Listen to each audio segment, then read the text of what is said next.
Bismillahirrahmanirrahim. Fala mudilla lah wa man yudlil fala hadiyalah. Ashhadu an la ilaha illallah wahdahu la syarikalah wa ashhadu anna Muhammadan abduhu wa rasuluh. Ya ayyuhalladzina amanu taqullaha haqqa tuqatih wa la tamutunna illa wa antum muslimun. يا أيها الناس اتقوا ربكم الذي خلقكم من نفس واحدة وخلق منها زوجها وبث منهما رجالا كثيرا ونساء واتقوا الله الذي تساءلون به والأرحام إن الله كان عليكم رقيبا يا أيها الذين آمنوا اتقوا الله وقولوا قولا سديدا يصلح لكم أعمالكم ويغفر لكم ذنوبكم ومن يطع الله ورسوله فقد فاز فوزا عظيما أما بعد فإن أصدق الحديث كتاب الله وخير الهدى هدى محمد صلى الله عليه وسلم وشر الأمور محدثاتها فإن كل محدثة بدعة وكل بدعة ضلالة وكل ضلالة في النار. Jemaah sekalian kaum muslimin yang semoga Allah Subhanahu wa taala muliakan. Alhamdulillah, senantiasa kita memuji Allah Tabaraka wa Ta'ala dan bersyukur atas segala karunia dan nikmat Allah yang terus-menerus kita rasakan hingga detik ini, di mana Allah masih memperkenankan kita untuk beribadah kepadanya dengan sholat maghrib berjamaah. Kemudian akan dilanjutkan di saat ini dengan membahas satu kajian yang diambil dari kitab Bulughul Maram, yaitu bagian akhir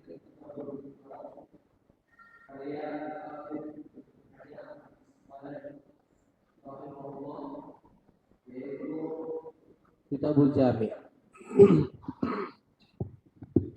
Semoga perjumpaan kita di malam hari ini berbuah pahala yang besar di sisi Allah Tabaraka wa Ta'ala, dan kita semua mendapatkan ilmu yang bermanfaat yang bisa kita amalkan sehingga menjadi pemberat kita kelak di yaumil akhir.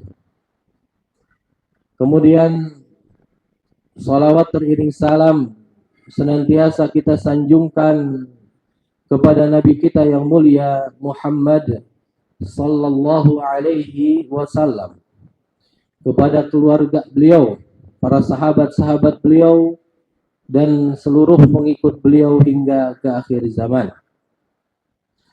Ikhwan sekalian kaum muslimin yang semoga Allah Ta'ala muliakan, pembahasan kita di malam hari ini akan lanjutkan kembali dari hadis yang ke-14 sekarang.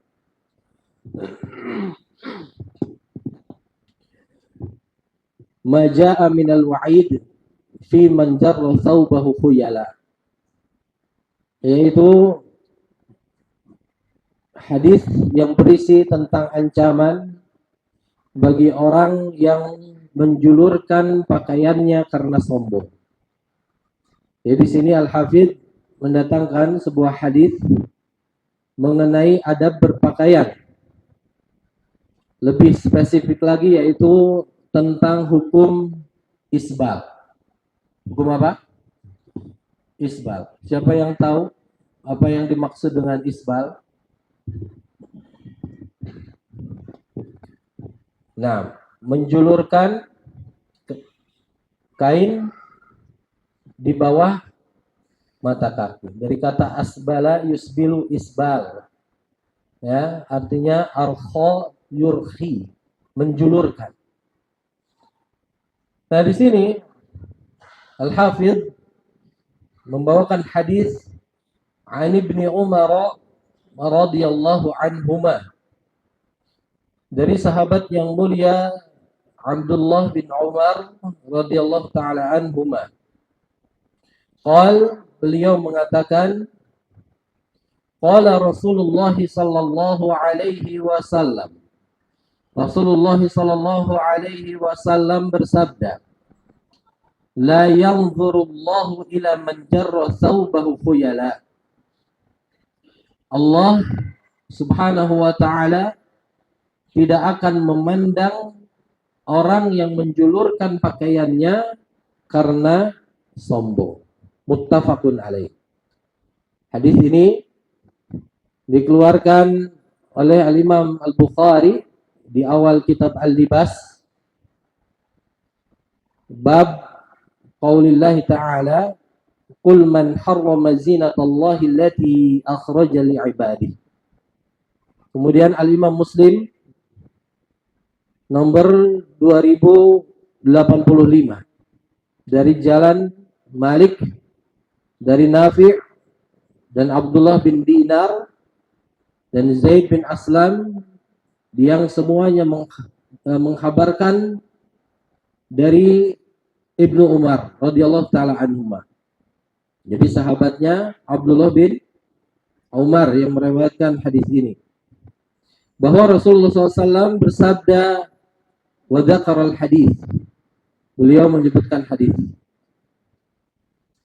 Kemudian juga diriwayatkan Imam Al-Bukhari min tariqi Musa bin Uqbah nomor 3665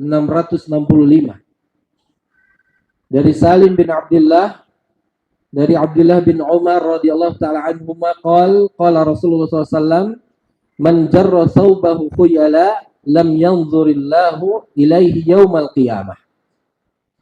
Siapa saja yang menjulurkan pakaiannya karena sombong, maka Allah tidak akan memandangnya pada hari kiamat. Ini jalan yang lain, ada tambahan kata yaumal qiyamah. Faqala Abu Bakar, maka Abu Bakar radhiyallahu taala anhu beliau mengatakan, inna ahada shiqqai thawbi yastarhi. Sesungguhnya salah satu bagian dari pakaianku menjulur, kendor, melewati mata kaki. Illa an ata'ahada dzalika minhu. Tetapi aku berusaha untuk menjaganya supaya tidak kendor. Faqala Rasulullah sallallahu alaihi wasallam, innaka lasta tasna'u dzalika khuyala. Sesungguhnya engkau wahai Abu Bakar tidak melakukan yang demikian karena sombong. Nah, maka hadis ini jamaah sekalian yang semoga Allah Ta'ala muliakan, berisi tentang kesempurnaan Islam, yaitu mengajarkan adab dalam segala hal. Kita sudah lalui adab-adab yang kita bacakan dari hadis-hadis yang dibawakan oleh Al-Hafidh. Nah, di antaranya agama Islam juga mengajarkan tentang adab berpakaian. Jangan sampai seorang muslim dia memakai pakaian yang terlalu mencolok, menarik perhatian, yang dinamakan dengan pakaian syuhrah. Nggak boleh. Demikian juga jangan sampai seorang muslim mengenakan pakaian yang terlalu mahal sehingga bisa menimbulkan kesombongan.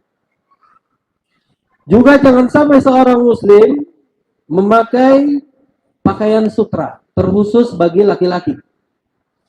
Kenapa? Karena sutra ini identik dengan kelembutan, keindahan, gemulai, ya kan? Dan itu sifatnya apa? Sifat perempuan. Menjadi pusat perhatian untuk perempuan atau wanita, bukan laki-laki. Demikian juga seorang muslim jangan sampai dia mengenakan pakaian yang menyerupai lawan jenis. Tasyabuh, ya, tasyabuh dengan lawan jenis dan lain sebagainya. Banyak adab-adab mengenai berpakaian.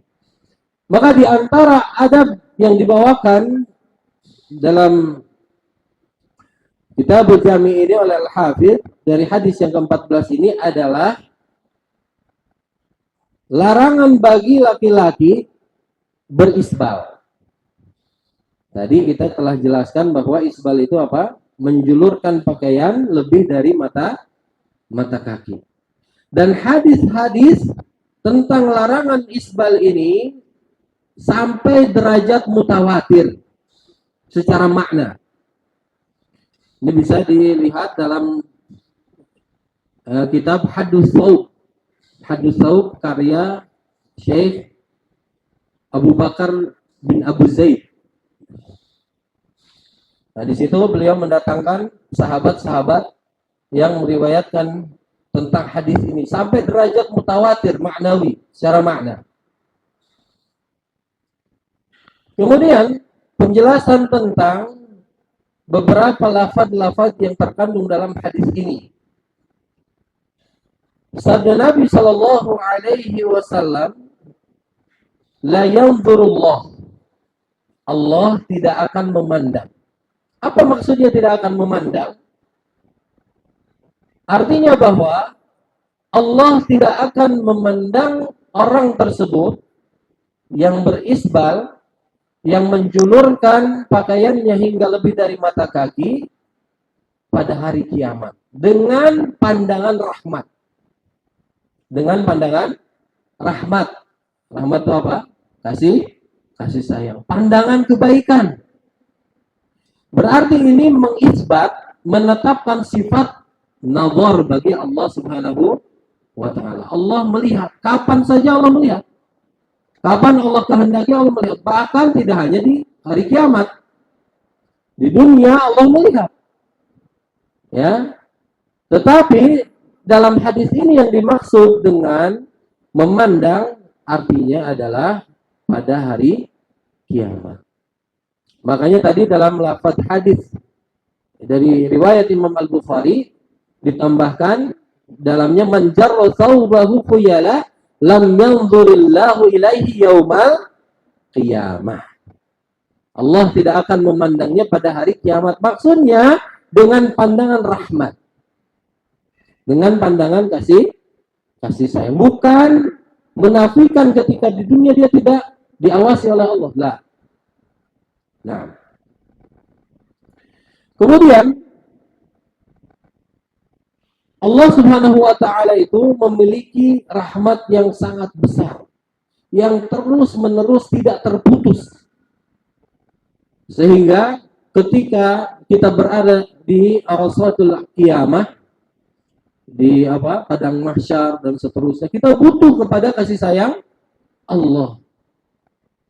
Butuh Allah memperhatikan kita. Tapi orang yang menjulurkan pakaiannya di bawah mata kaki ini terancam apa? Tidak dipandang oleh Allah, tidak dipedulikan oleh Allah pada hari kiamat. Baik.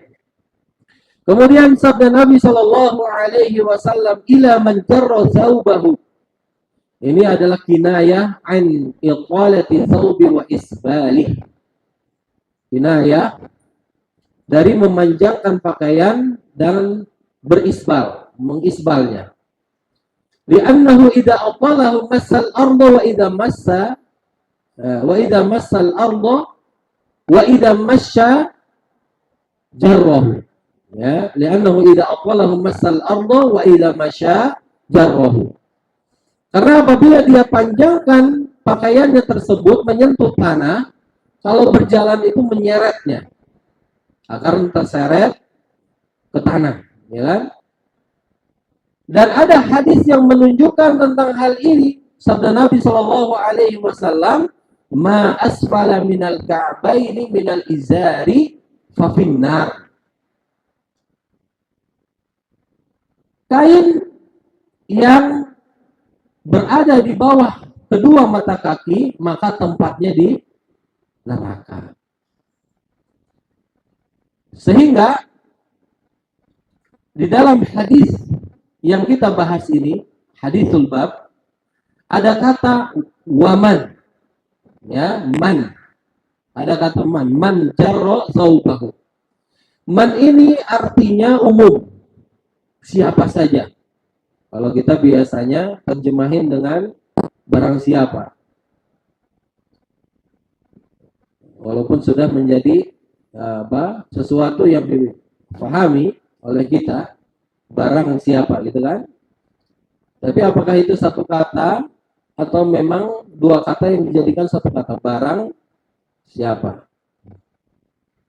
Nah, artinya man di sini siapa saja, umum. Ya. Umum, bisa mencakup laki-laki, bisa mencakup wanita dalam ancaman tersebut. Sehingga ada sahabiah Ummu Salamah radhiyallahu taala anha yang diriwayatkan oleh Imam At-Tirmidzi, An-Nasa'i, hadisnya,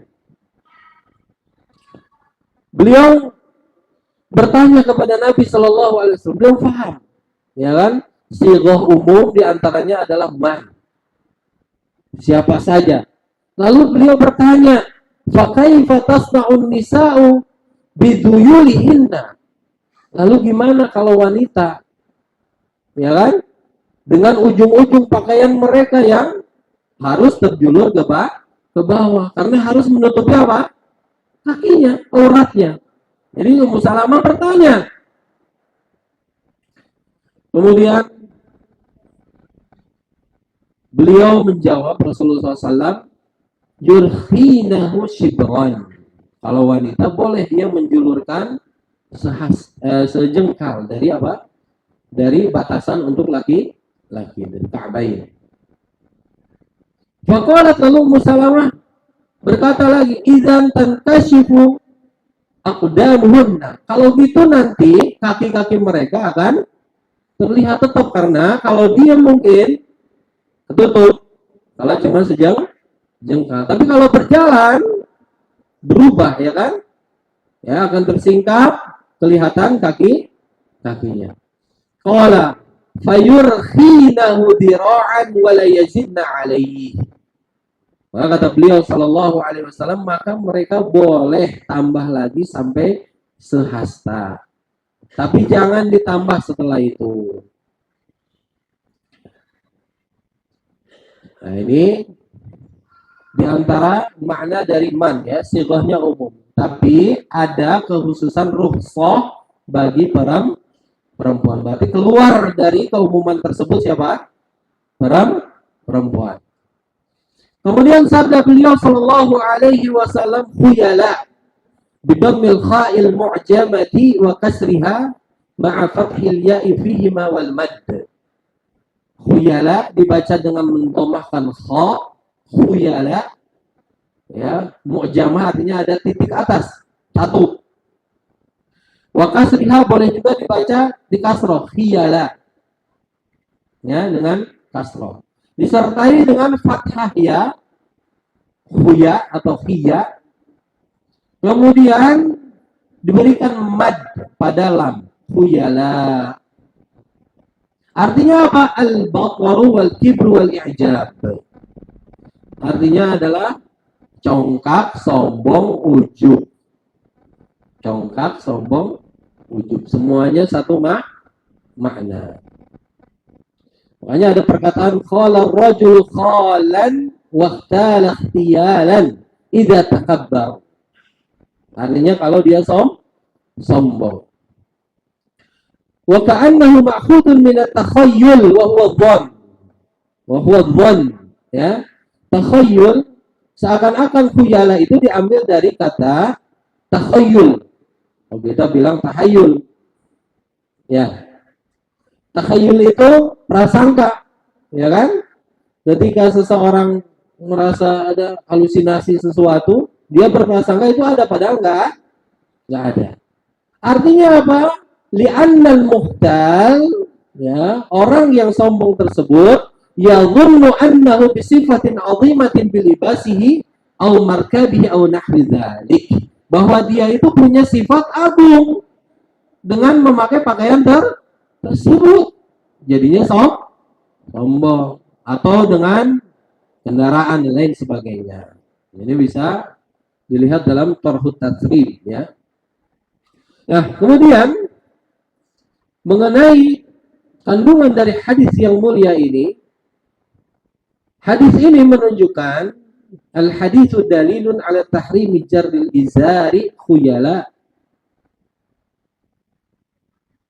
wa ijaban. Hadis ini merupakan dalil bahwasanya diharamkan menjulurkan kain karena sombong.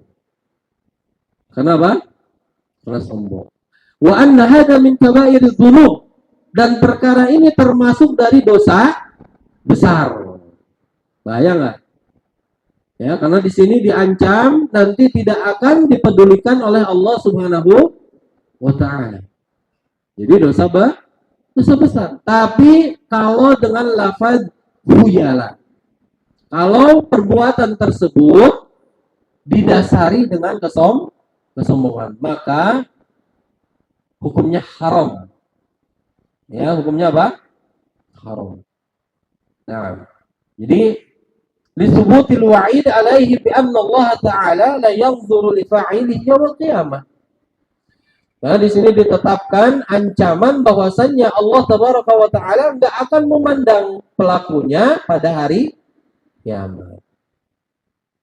Wa dzalika li'annahu ijtama'a fi haqqihi amran.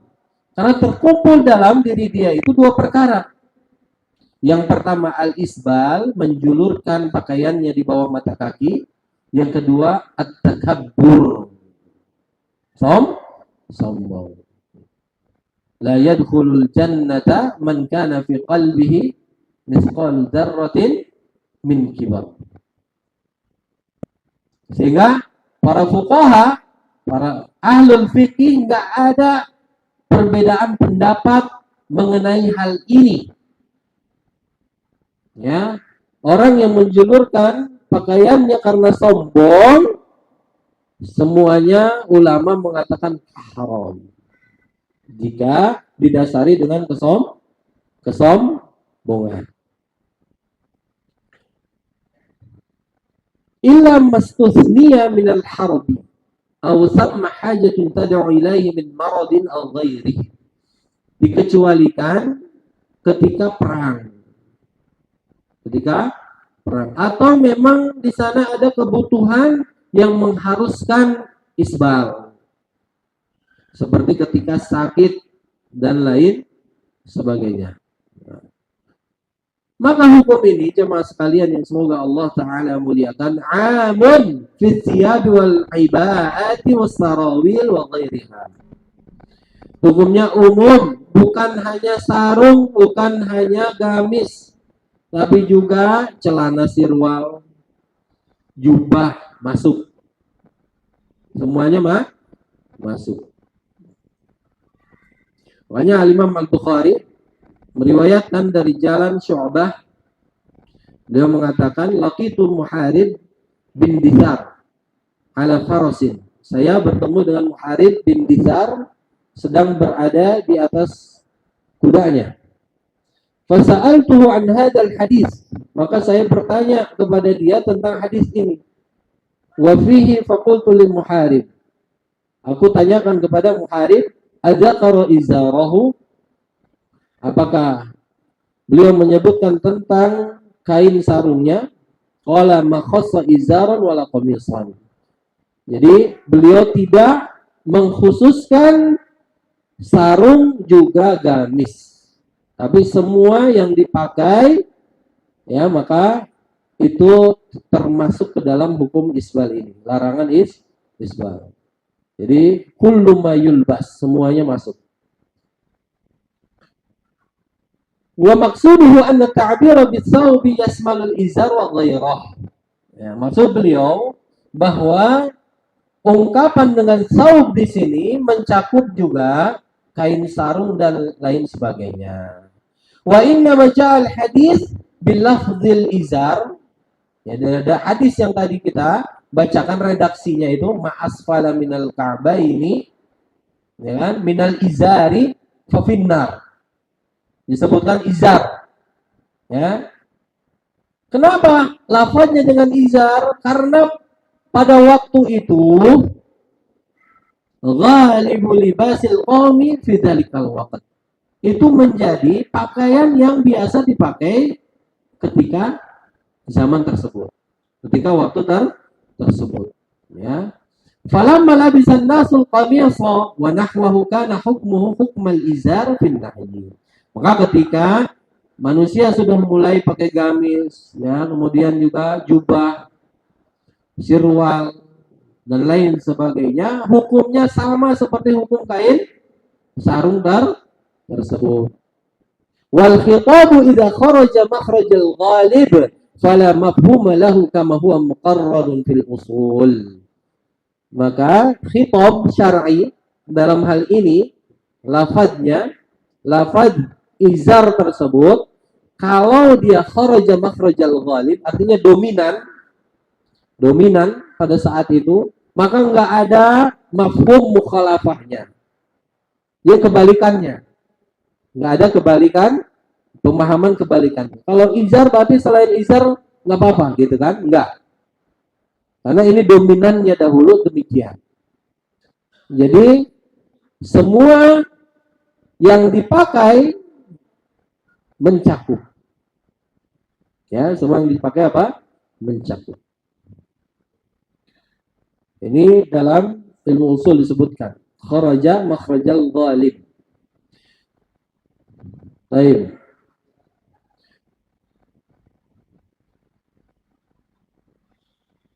Adapun, jadi yang pertama tadi hukumnya kalau isbal tersebut didasari dengan apa? Kesombongan. Semua ahli fikih sepakat tentang keharamannya.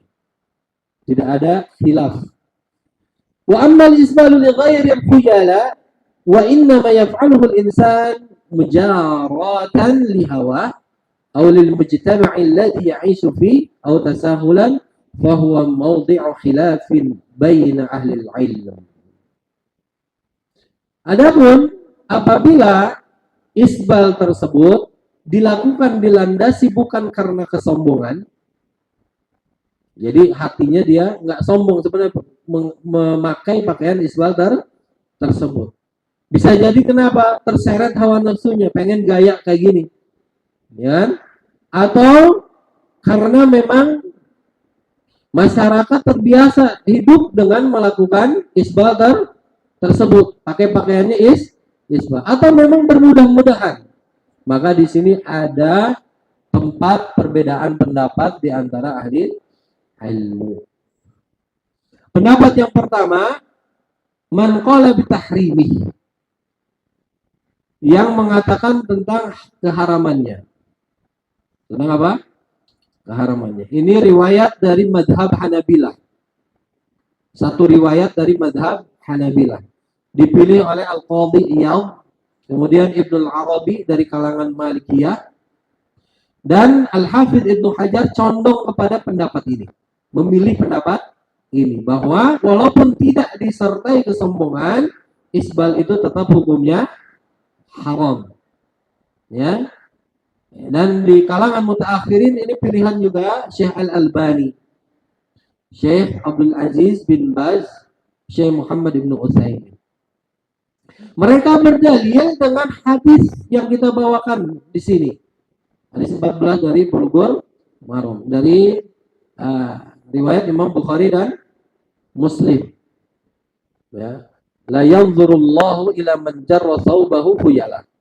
Allah tidak akan memandang pada hari kiamat kepada orang yang melabuhkan atau menjulurkan pakaiannya di bawah mata kaki karena kesombongan. Mereka berdalil dengan hadis ini haram. Ya. Kenapa? Padahal di situ disebutkan dengan khuyala.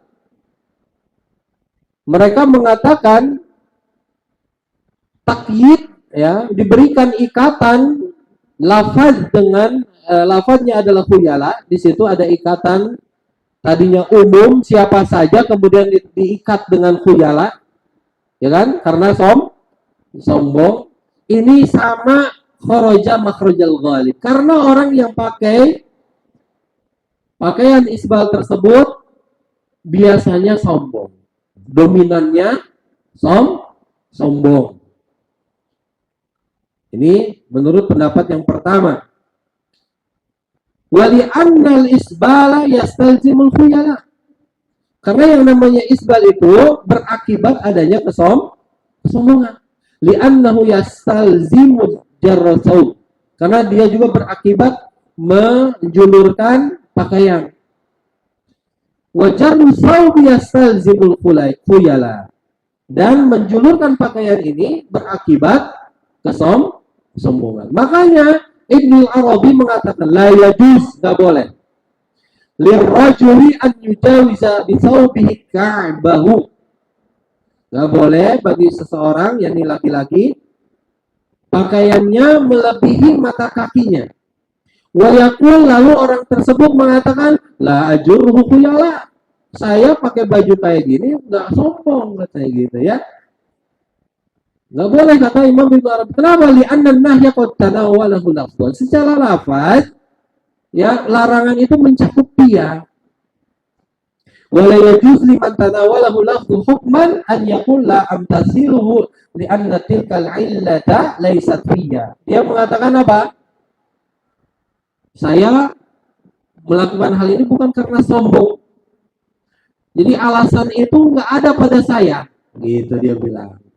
Seakan-akan dia lebih mentazkiyah dirinya, saya nggak sombong gitu. Padahal yang demikian fa innaha da'wa ghairi musallamah. Itu klaim yang nggak bisa diterima. Bal italatuhu ghairu dalatun ala takabburi.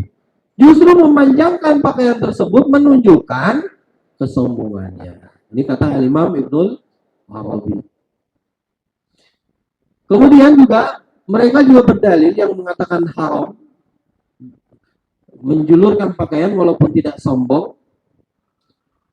dengan hadis-hadis yang di dalamnya ada al-wa'id syadid, ancaman yang keras terhadap isbal, tanpa membedakan antara sombong dan tidak sombong. Di antaranya hadisnya sabda Nabi SAW, ma asfala minal ka'baini minal izari fa finnar. Disebutkan di situ khuyala. Disebut nggak sombong di situ? Tidak kan? Ya. Kain yang berada di bawah mata kaki, maka tempatnya di mana? Di neraka. Ada disebut sombong? Lah, tidak disebutkan perbedaan antara sombong dan tidak sombong, maka lafaznya umum mutlak. Sehingga tetaplah ancaman dengan hukuman yang berat, apa tempatnya di neraka. Bagian yang tadi yang di bawah itu tempatnya di neraka. Ya. Dan ini juga sebagaimana sebanding dengan sabda Nabi SAW, wailun lil aqabi minan nar. Celaka tumit-tumit yang tidak kena air, dia terkena api neraka. Kemudian pendapat yang kedua, jumhur ulama, mayoritas ulama dari kalangan Hanafiyah, Malikiyah, Syafi'iyah, Hanabilah mengatakan bahwa isbal idza lam yakunil khuyala fahuwa makruh karahata tanzih la karahata tahrim. Mengatakan makruh. Ya. Bukan haram. Kalau enggak disertai dengan kesombongan. Mereka berdalil yang pertama, di dalam hadis bab yang kita bahas ini, ancaman tersebut diikat dengan alasan khuyala, kata dia. Ya kan? Dengan alasan apa? Khuyala, sombong. Dan mafhumnya, mafhum mukhalafahnya, kebalikannya, kalau tidak sombong, intajarrud, al-isbalu anil khuyala lam yathbut fihil wa'id. Maka enggak ditetapkan ancaman katanya. Wala yasilu ila darajati tahrim, enggak sampai kepada derajat haram. Jadilah dalil-dalil itu mutlak yang dibawa kepada muqayyadah. Mutlak itu adalah lafaz yang menunjukkan sesuatu yang enggak dibatasi oleh sesuatu batasan, ya, yang bisa mengurangi kadarnya secara keseluruhan. Tapi kalau ada muqayyad berarti dibatasi, ditambah terbatas dengan yang muqayyad tersebut. Jadi ini dibatasi dengan kesombongan. Ini ada dalilnya. Yang kedua, sabda Nabi Shallallahu Alaihi Wasallam kepada Abu Bakar As-Siddiq radhiyallahu taala anhu, innaka lasta tasna'u dzalika khuyala. Sesungguhnya engkau wahai Abu Bakar, engkau enggak melakukan ini karena sombong. Kata mereka, ini merupakan dalil bahwa isbal itu terkadang sombong, terkadang tidak sombong. Kalau enggak sombong, enggak masuk kepada ancaman. Nah, ini dua sisi pendalilan dari yang menyatakan apa? Isbal kalau tidak ditakyid dengan khuyala, dengan kesombongan, maka tidak haram, tapi makruh tanzih. Baik. Akan tetapi jemaah sekalian yang semoga Allah muliakan, yang lebih kuat ini dari penulis kitab Minhatul Alam Syarah Bulughul Maram, Syekh Abdullah bin Saleh Al-Fauzan. Jadi bukan Syekh Saleh Fauzan, beda lagi. Kata beliau, wal qaulul awwalu arjah. Karena baru bisa mengikuti beliau, ya, baru bisa mengikuti beliau. Jadi kata beliau yang kuat, yang rajih, yang lebih kuat itu adalah pendapat yang pertama. Pendapat yang pertama. Liquwwati ma'khadhihi, karena kuatnya landasan yang diambilnya. Tsumma inna fil bu'di 'anil isbali ihtiyatan lin-nafsi wad-din. Kemudian dengan menjauhi isbal ini ada bentuk kehati-hatian terhadap jiwa diri kita dan juga agama. Kalau dihadapkan dua hal, yang satu memakruhkan, yang satu mengharamkan, lebih baik dilaksanakan apa ditinggalkan? Supaya hati-hati. Tinggalkan. Mana yang lebih hati-hati? Tinggalkan. Wa bu'dan an mujibatil 'uqubah, dan juga jauh dari hal yang berakibat terhadap hukuman. Wa mulazamatan li sunnatin Nabi sallallahu alaihi wasallam fil libas, dan sebagai bentuk mulazamah kita selalu beriltizam terhadap sunnah Nabi sallallahu alaihi wasallam. Maka yang menguatkan pendapat ini diantaranya adalah perkataan Ummu Salamah tadi, ya, yang mengatakan apa? Gimana buat perempuan, ya, dengan ujung-ujung pakaian mereka? Maka ini menunjukkan Ummu Salamah itu paham larangan dari isbal di sini sifatnya mutlak kok. Mau sombong, mau tidak sombong. Kalau beliau memahami bahwa ada yang sombong dan tidak sombong, maka nggak akan bertanya. Pasti nanyanya beda. Kalau perempuan yang nggak sombong, gimana? Gitu kan? Sementara mereka harus menutupi. Ini enggak, cuma bertanya kalau perempuan gimana? Gitu. Paham ya? Jadi ini maksudnya adalah lafaznya mutlak kok. Ya, hadis-hadisnya datang dengan kemutlakan keharaman tentang isbal. Juga dikuatkan dengan sabda Nabi Shallallahu Alaihi Wasallam kepada sebagian sahabatnya. Beliau bersabda, wa iyyaka wa isbalal izar. Jauhi mengisbal kain. Jangan sampai engkau mengisbal kain. Fa inna isbalal izari minal makhilah. Karena sesungguhnya mengisbalkan kain sarung tersebut, pakaian tersebut termasuk kesombongan. Jadi isbalnya itu sudah termasuk kesombongan. Wa innallaha la yuhibbul makhilah, dan sesungguhnya Allah tidak menyukai kesombongan. Faja'ala Nabi sallallahu alaihi wasallam al-isbala kullahu minal makhilah. Maka Nabi SAW menjadikan isbal semuanya termasuk kesombongan. Kemudian bagaimana tentang jawaban tadi bahwasanya dalil tentang dari hadis yang kita bahas ini adalah ada lafaz yang mentakyid, mengikat kekhususan atau batasan dari kemutlakan yang tadi kita sebutkan, isbal. Maka jawabannya ini harus ditinjau ulang. Fi nadhar, ya. Kenapa? Karena di hadis yang kita bahas ini hukumannya apa? Bukan. Hadis ini yang di Bulughul Maram, hukumannya apa? Allah tidak memandang pelakunya pada hari kiamat. Tapi ya, di hadis yang lain yang tadi ma'asfala minal ka'bain, hukumannya apa? Di dalam neraka. Sama enggak? Jawab. Enggak, beda lah. Beda apa sama?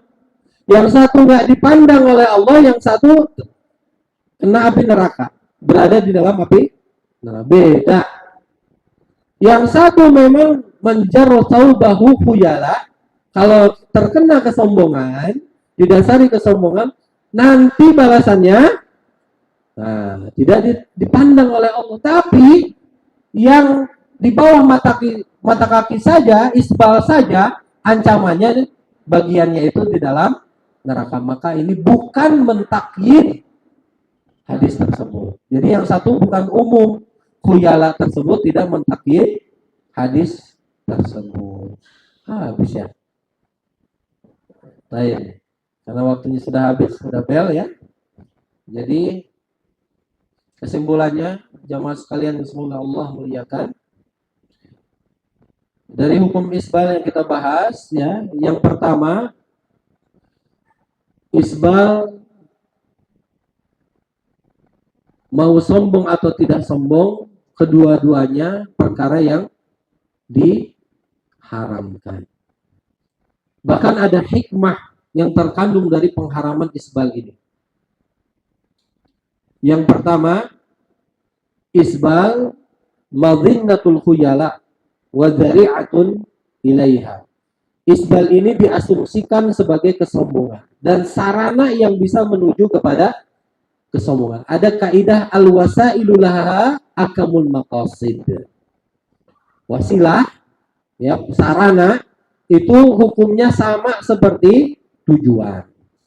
Kalau tujuannya haram, berarti wasilahnya apa? Haram. Kemudian yang kedua, isbal mengandung tasyabuh dengan wanita. Maaf, ini Ana minta sedikit lagi ya waktunya ya. Sedikit lagi apa? Isbal di dalamnya terkandung apa? Tasyabuh kepada wanita. Kenapa? Wanita menjulurkan pakaian di bawah mata kaki. Yang ketiga, isbal di dalamnya terdapat israf, berlebih-lebihan.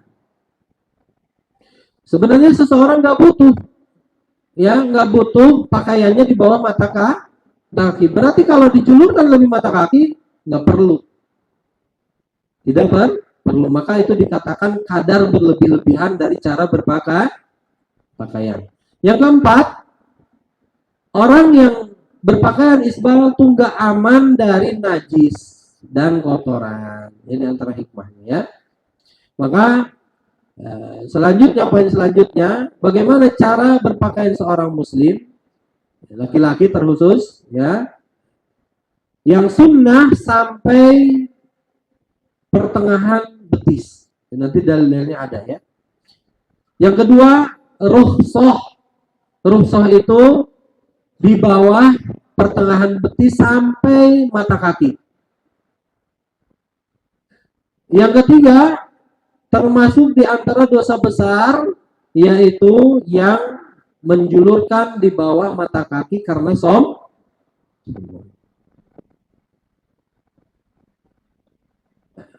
yang ketiga, bila khuyala, tanpa sombong, termasuk dosa besar juga.